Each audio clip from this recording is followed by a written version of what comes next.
Assalamualaikum warahmatullahi wabarakatuh. Perkenalkan, nama saya Mutiara Rizky dengan NIM 64190897.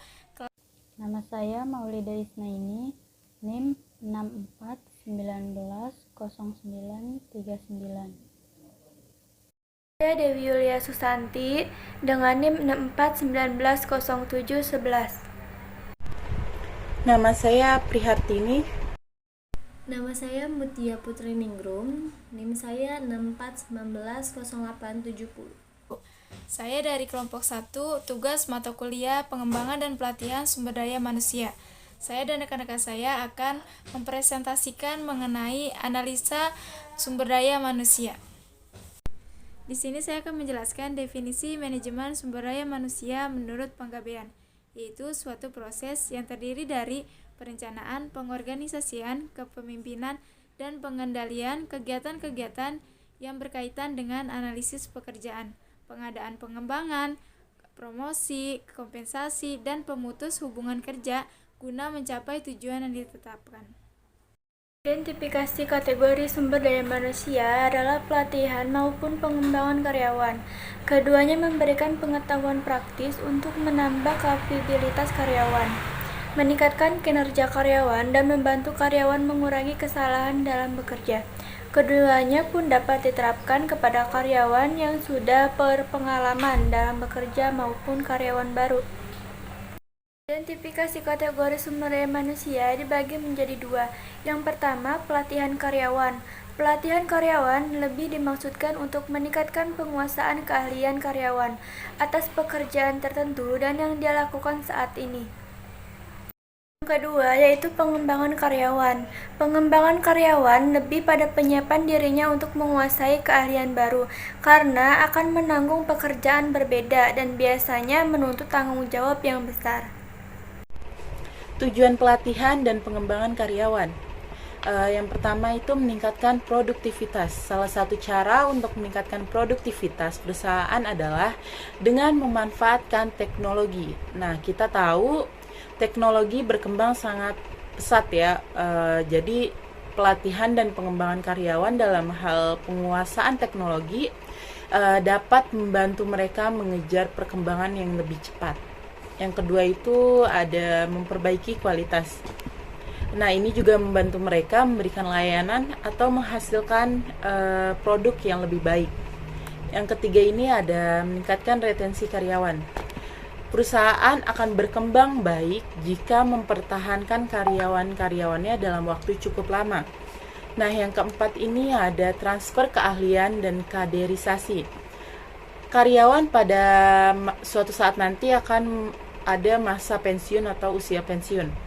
Nah, pelatihan dan pengembangan karyawan secara berkala memberikan kesempatan bagi karyawan senior untuk meneruskan ilmu, keterampilan, atau keahlian kepada junior-junior mereka.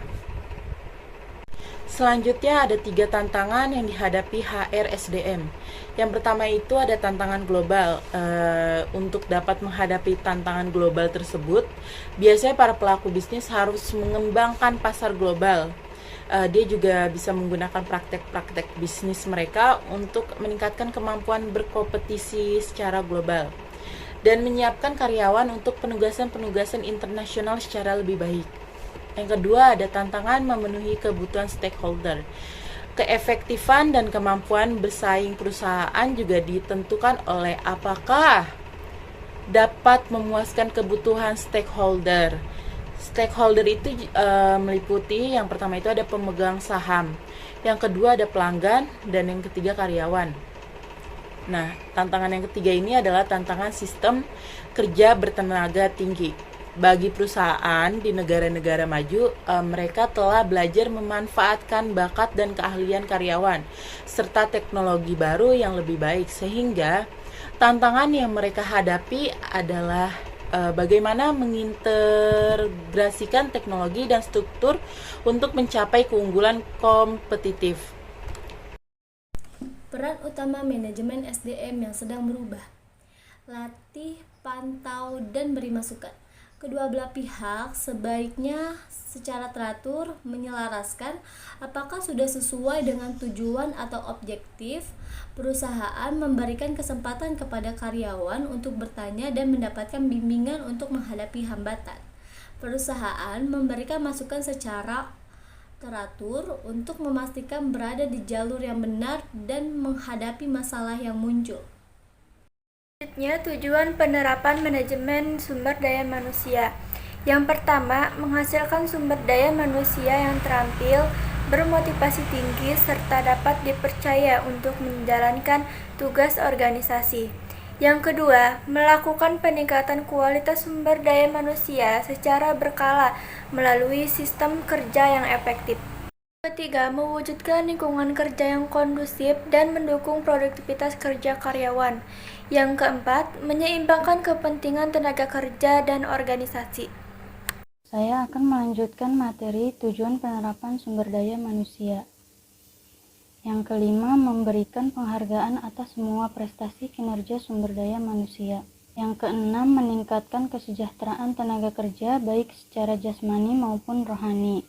Yang ketujuh, melakukan pengelolaan karyawan atas keadilan, transparan, dan perhatian.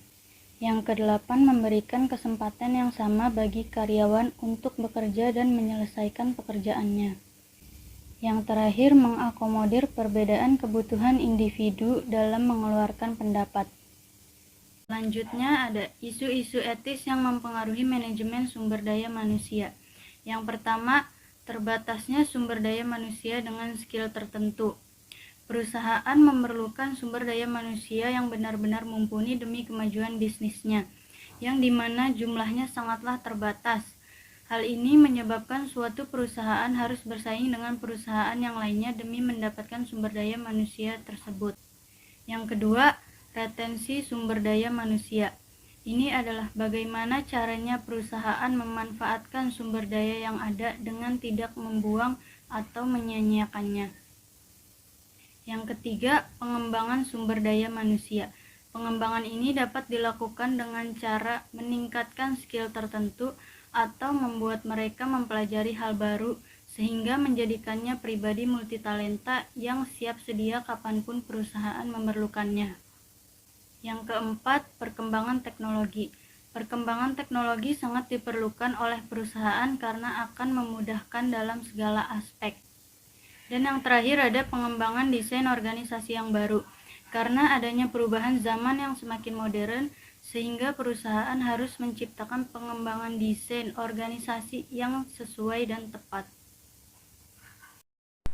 Sekian presentasi dari kelompok 1. Terima kasih telah mengikuti presentasi ini. Semoga presentasi ini dapat menambah wawasan Anda. Dan apabila ada tutur kata dari teman-teman saya yang kurang berkenan di hati Anda, mohon dimaafkan. Wabillahi taufiq wal hidayah. Wassalamualaikum warahmatullahi wabarakatuh.